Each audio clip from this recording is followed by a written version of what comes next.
বলেন আমি কি করেছি? সবাই তো আছে এখানে। হেফাজত ইসলামের কথা আমি আবারও বলছি যে এখানে আলেম ওলামা হিসাবে তারা পরিচয় আসছেন, আলেমদের প্রতিনিধিত্ব করছেন। তারা যদি কাজটা ইসলামী কাজ হয়ে থাকে তো ইসলামী কাজে নেতৃত্ব দিবে কারা, সিদ্ধান্ত দিবে কারা, ফয়সালা দিবে কারা?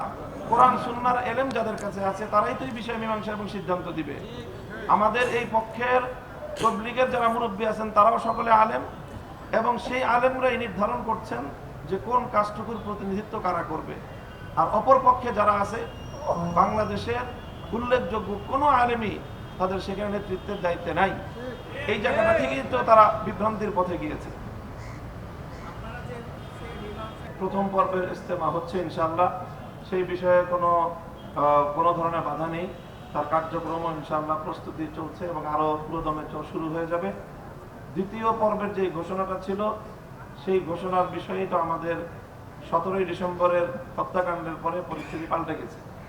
কাজেই 17 তারিখের এই হত্যাকাণ্ডের পরে যাদের হাতে টঙ্গীর ইস্তেমার মাঠ সাধারণ নিরীহ মুসল্লিদের রক্তে রঞ্জিত হয়েছে তাদের আসলে সেখানে ইস্তেমা করার নৈতিক কোনো অধিকার থাকে না।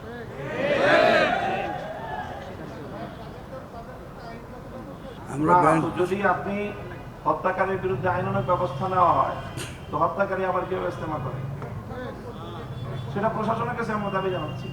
থ্যাংক ইউ সকলকে, ধন্যবাদ। আমাদের আমির